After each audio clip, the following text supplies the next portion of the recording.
संतराज शिव प्रसाद महाराज आज contemporary Indian art का चमकता हुआ सितारा है।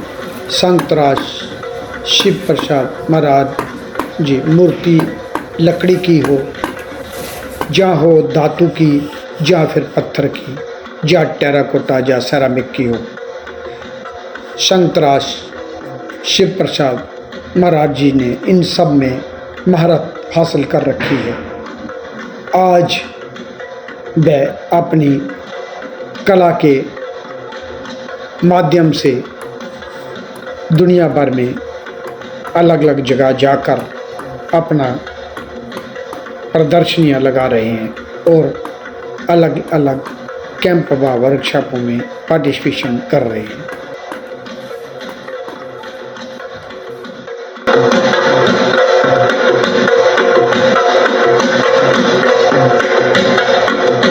नमस्कार, आदाब, सत श्री अकाल। दो टूक सीधी बात प्रोग्राम लेकर एक बार मैं फिर आपकी खिदमत में हाजिर हूँ। जैसा कि आप जानते हैं, इस प्रोग्राम के बाद हम आपकी मुलाकात करवाते हैं एक ऐसी शख्सियत के साथ जिन्होंने ज़िंदगी के किसी न किसी सूबे में अपना एक ख़ास मुकाम हासिल किया है, अपनी एक अलग पहचान बनाई है। आज जिस शख्सियत को हमने इस प्रोग्राम में जहनत दी है, उनका नाम किसी तारुफ का मोहताज नहीं है। कला की दुनिया में इनके नाम को सभी जानते हैं। आज हमारे साथ बेहद ही खास मेहमान, जाने माने मूर्तिकार व चित्रकार शिव प्रसाद महाराज, जो असम के रहने वाले हैं, हमारे स्टूडियो में विराजमान है। शिव प्रसाद महाराज जी, दो टू सीधी बात प्रोग्राम में आपका स्वागत है। जी नमस्कार। सबसे पहले आप बताइए कि आपका जन्म कहाँ हुआ और उस वक्त आपके पारिवारिक माहौल कला के प्रति कैसा था? मेरा जन्म असम का अभी जो विश्वनाथ डिस्ट्रिक्ट है वहाँ पर हुआ, एक गांव में, खोड़ाखीमोलू गांव का नाम है।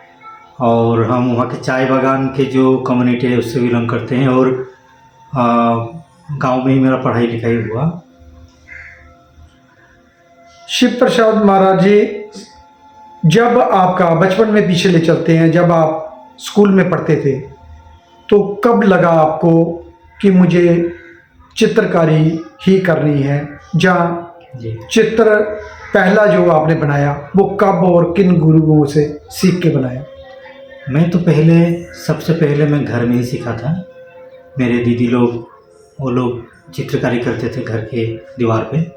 और जैसे भगवा तिहार हुआ, दिवाली हुआ, तो उसके पहले घर पोतते हैं, नए बनाते, नए सजाते हैं। तो उस टाइम में आंगन में, घर की दीवारों में चित्र बनाते हैं। लोक कला जो होती थी, पारिवारिक जो परंपरा थी, हमारी संस्कृति थी। हाँ, वही है। तो हमारे जो हेरिटेज है वो मध्य प्रदेश छत्तीसगढ़ के थे।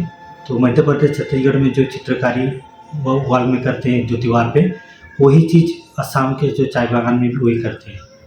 तो वहाँ से मैं सीखा पहले। और जब मैं LP स्कूल में पढ़ रहा था तो वहाँ के टीचर से बहुत प्रोत्साहन मिलता था, तो वो मुझे फिर आगे और ले गया। क्या नाम था उन गुरुओं का जिनसे आपने सबसे प्रथम सीखा? हाँ, कनक बोरा, अभी नहीं रहे। कनक बोरा, दुल्हन शर्मा और हाई स्कूल के सभी टीचर्स मुझे प्रेरणा देते थे। शिव प्रसाद महाराज जी, आपने BFA कहाँ से आपने की और उस वक्त कौन कौन गुरु थे आपके जिनसे आपको प्रेरणा मिली, जहाँ कला की बारीकियाँ जिनसे सीखी? जरा संक्षेप में बताइए।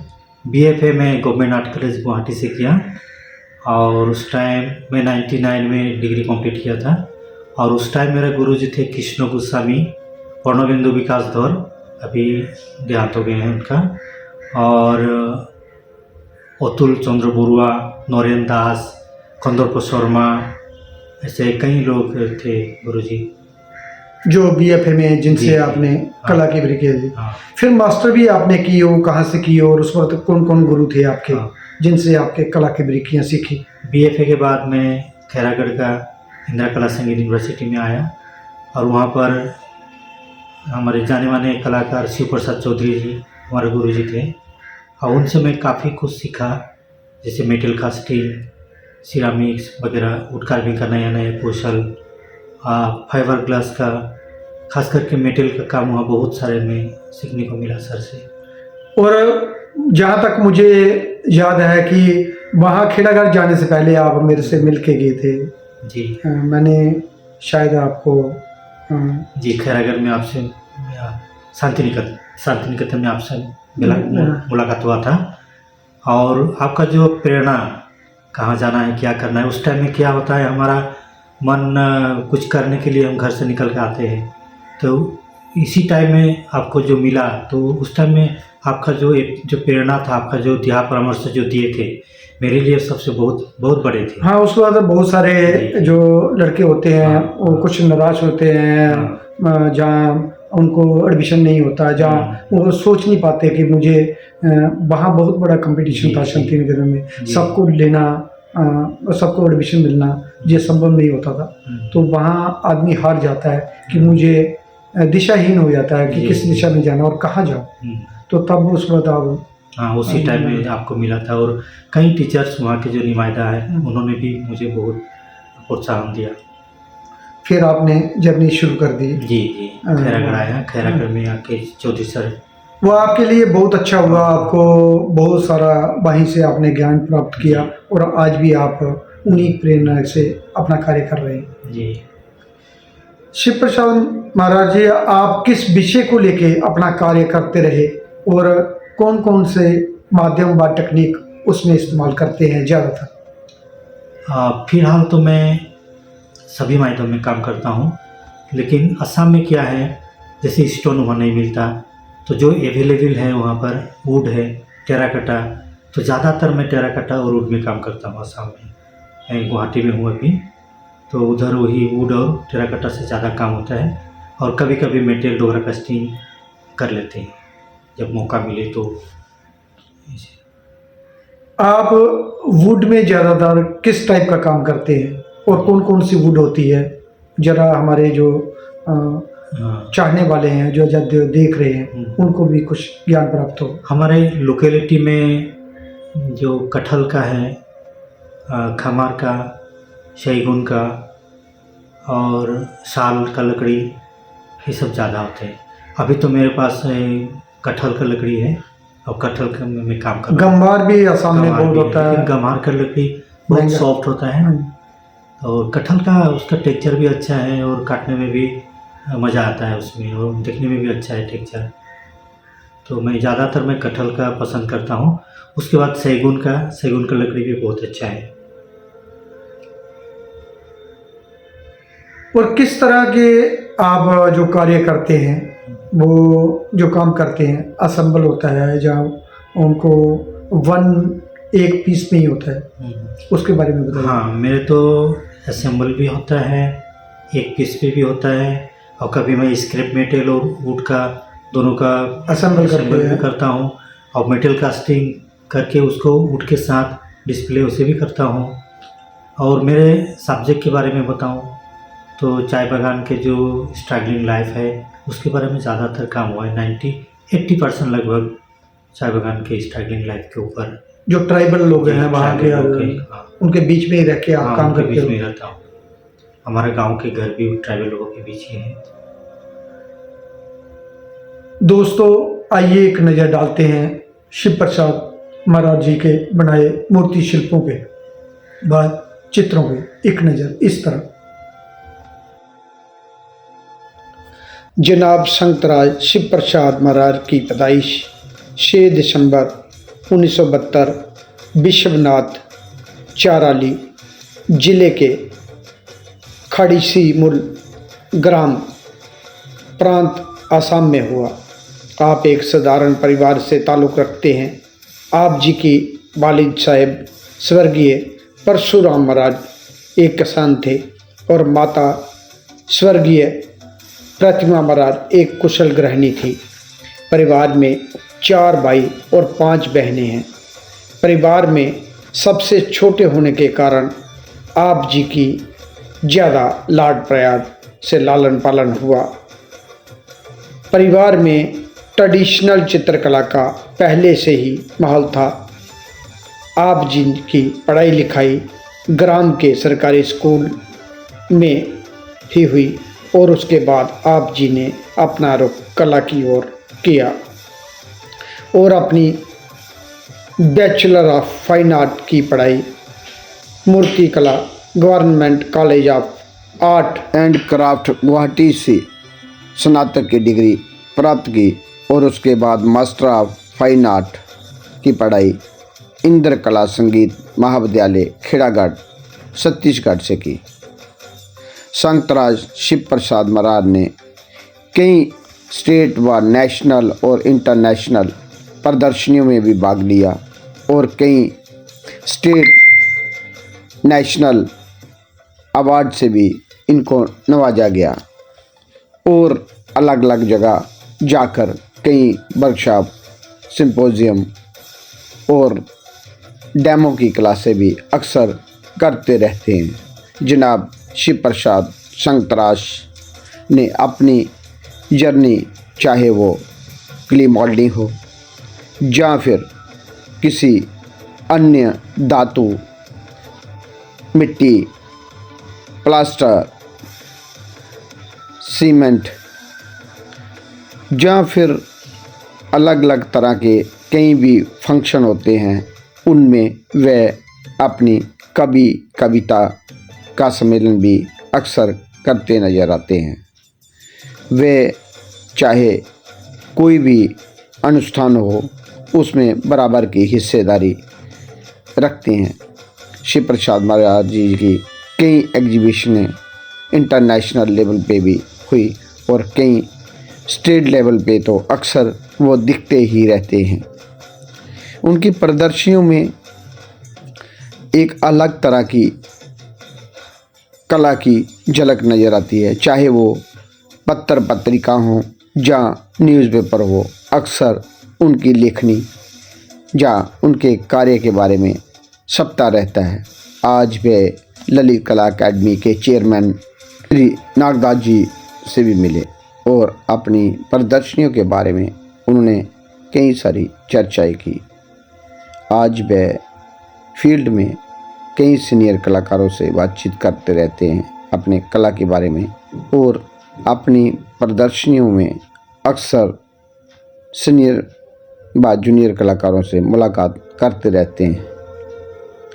वे अपने कार्य से ही लोगों के दिलों में राज कर रहे हैं और विभिन्न विभिन्न मीडियम में अपना कार्य कर रहे हैं, चाहे स्टेट लेवल की बात करें या इंटरनेशनल अवार्डों की बात करें। इन्होंने कई सारे अवार्ड अपने नाम किए हैं।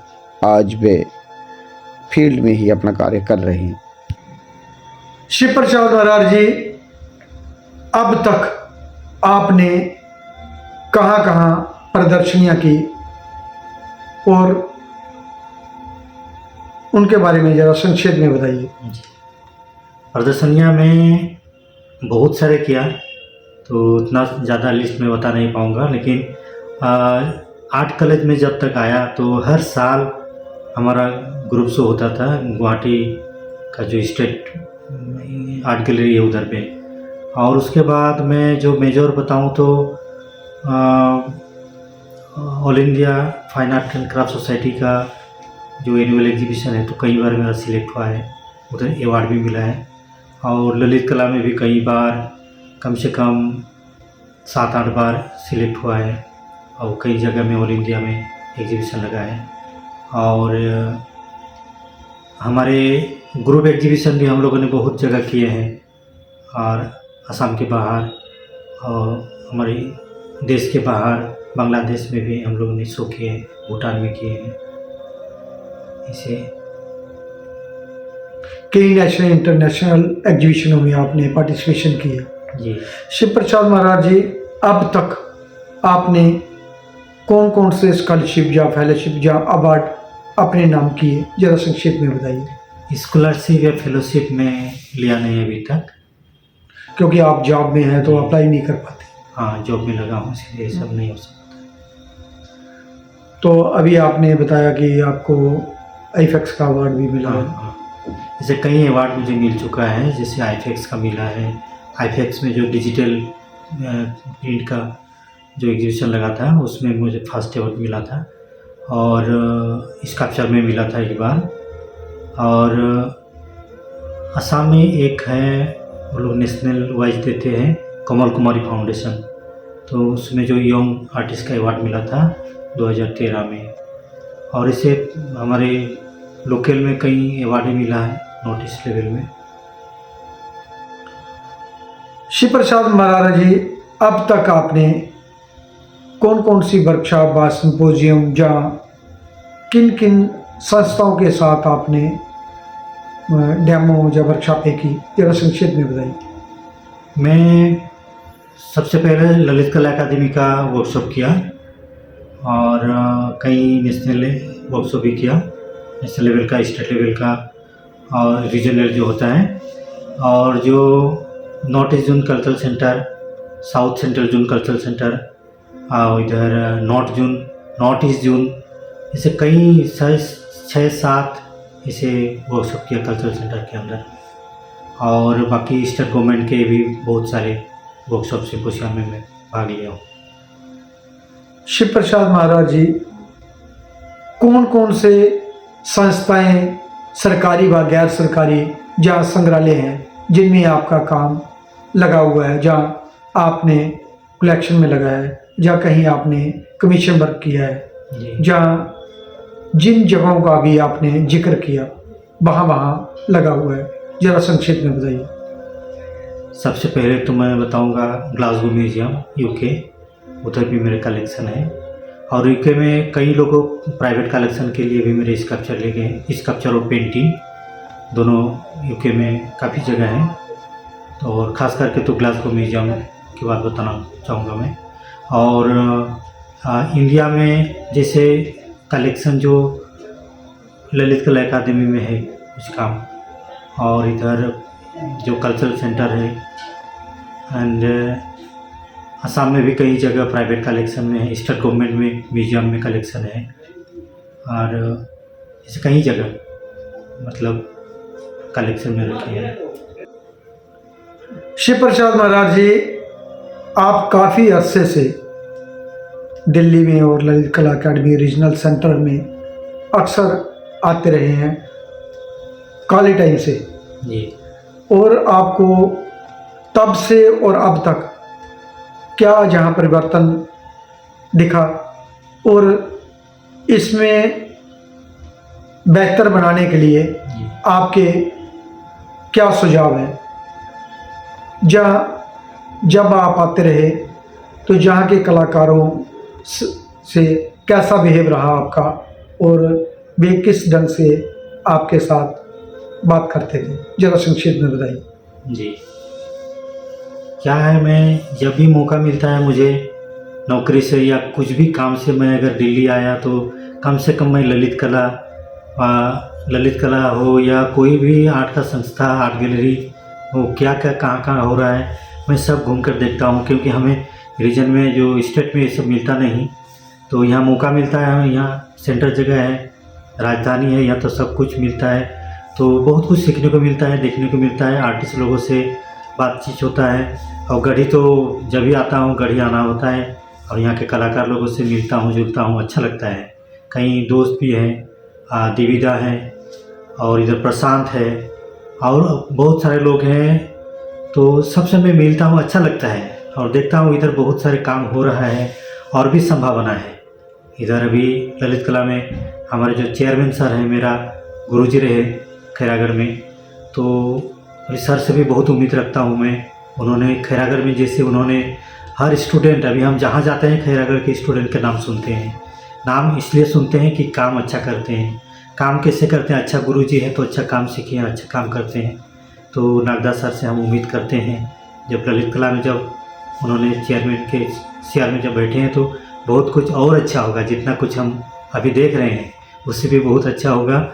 और एक बात मैं कहना चाहूँगा कि जो मैं असम में रहता हूँ, असम में इतना माहौल नहीं है, और कई बार अध्यक्ष महोदय वहाँ पर गए हैं, तो जैसे वर्कशॉप हो, सिम्पोसियम हो, कुछ भी एग्जीबिशंस हो, तो ज़्यादा से ज़्यादातर रीजन में, रीजनल सेंटर्स में हो या हमारे स्टेट में, असम में तो है नहीं, तो कलकत्ता में, यहाँ पर अगरतला में है, तो जहाँ जहाँ नहीं है तो वहाँ पर भी जाकर कुछ कैंप किया जाए, कुछ सिम्पोसियम एग्जीबिशंस किया जाए, तो हम लोगों के जैसे आर्टिस्ट लोगों को प्रोत्साहन मिलेगा और बहुत सारे आर्टिस्ट हैं जो हम तो आते हैं दिल्ली, कोई तो आ भी नहीं सकते, तो आकर हम मेरा जान पहचान है तो मैं उनसे मिलता हूँ, बहुत कुछ बातें सीखता हूँ, नए नए काम देखता हूँ।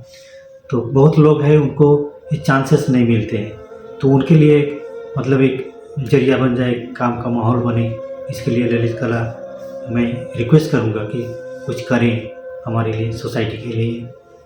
ललित कला हमेशा सोसाइटी के लिए ही कार्य करती है और नागदास जी पूरे प्रयत्न कर रहे हैं और ज़्यादा से ज़्यादा वर्कशॉपें और प्रोग्राम हो रहे हैं ललित कला अकेडमी में, आगे भी होते रहेंगे।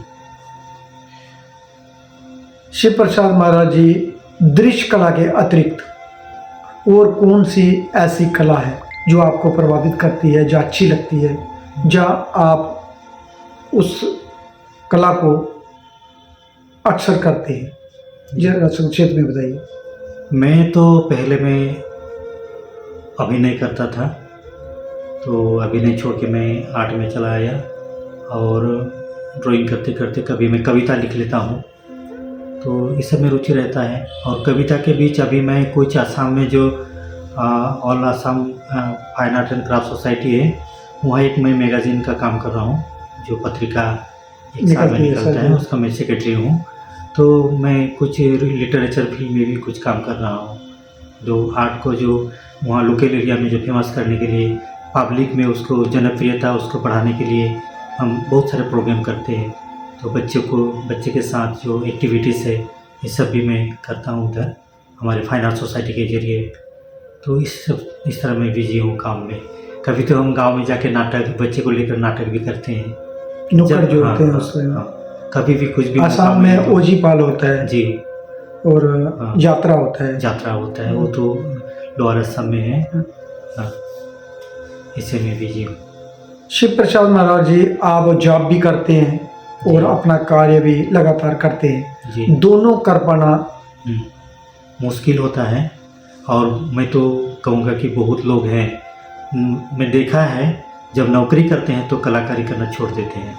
तो ऐसे नहीं है, अगर अपने मन में अगर इच्छा हो तो कर सकते हैं। जैसे मैं नौकरी करता हूँ, नौकरी के टाइम में फिर आया घर आके बच्चों के साथ थोड़ा टाइम दिया, उसके बाद मैं 2-3 घंटा रेगुलर में काम करता हूँ। और फिर छुट्टी के दिन में, जब छुट्टी रहता है, संडे होता है, तो पूरा मैं अपना स्टूडियो में काम करता हूँ। मेरे घर में ही, मेरा जहाँ अपना मकान है उसके एक साइड में मेरा स्टूडियो है, बस मैं अपना स्टूडियो में काम में लगा रहता हूँ। हाँ, आप मेरे साथ भी आसाम में भी वर्कशॉप किया और भी कई जगहों पे एक साथ हमने तो लगातार हम अगर करें, कोशिश करें तो हम सब कुछ कर सकते हैं, क्योंकि नौकरी करना भी ज़रूरी है। और इधर जब हम निकल चुके हैं, डेडिकेट कर चुके हैं अपने आप को आर्ट फील्ड में, तो हमें ये भी हमारा सबसे बड़ा भूख यही है, आज कुछ बनाना, चित्र बनाना, स्कल्पचर करना। ये शिव प्रसाद महाराज जी, एक आखिरी सवाल, जो कलाकार बनना चाहते हैं, जहाँ कॉलेज में आना चाहते हैं, जहाँ चित्रकारी करना चाहते हैं, मूर्तिकार बनना चाहते हैं, उनको अपने कला के माध्यम से आप क्या मैसेज देंगे? जहाँ कला फील्ड में टिक कर काम करना चाहते हैं, उनके क्या संदेश देना चाहेंगे अपने कला के माध्यम से आप? मैं बोलना चाहता हूँ कि जो नए हैं, हमसे जूनियर हो या जो आना चाहते हैं नए, तो उनको पूरा अपने डेडिकेट, अपने लगाव पूरा ढाल देना चाहिए। दिन रात एक करके काम में लगना चाहिए, 24 आवर्स। मैं कहना चाहूँगा कि जो सोते हैं फिर भी सपनों में उनको आना चाहिए कि हम कुछ करें। तो इस टाइप का 24 आवर्स, सोते बैठते खाते पीते सब, मतलब सोच आपकी कला के प्रति सोच रहनी चाहिए। काम भी करे, सोच भी रहे, एनी टाइम स्टडी, हमेशा स्टडी रहना चाहिए। स्टडी जो करते हैं, जो किताब पढ़े या प्रकृति पढ़े, लोग पढ़े, एनी टाइम स्टडी करते रहें, तब जाकर एक मतलब मंजिल तक पहुंच पाएंगे।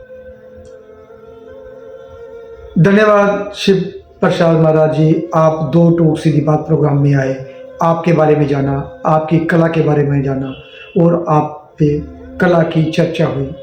धन्यवाद जी, धन्यवाद। दोस्तों, ये थे हमारे साथ शिव प्रसाद महाराज जी, जो असम के रहने वाले हैं और आज हमारे साथ स्टूडियो में विराजमान थे। धन्यवाद शिव महाराज जी। दोस्तों अगली बार फिर मिलेंगे किसी नई जगह नए कलाकार के साथ। तब तक देवीदास खत्री को दे इजाजत। जय हिंद, जय भारत। संतराय शिव प्रसाद महाराज जी आसाम में कुदरत की गोद में बैठकर बेहद आसपास दिखने वाली प्रकृति की चीज़ों को अपनी अभिव्यक्ति अभूतपूर्व का जरिया बनाकर अपना कार्य कर रहे हैं और आज वह अपने परिवार के साथ एक सुखमयी जीवन बिता रहे हैं।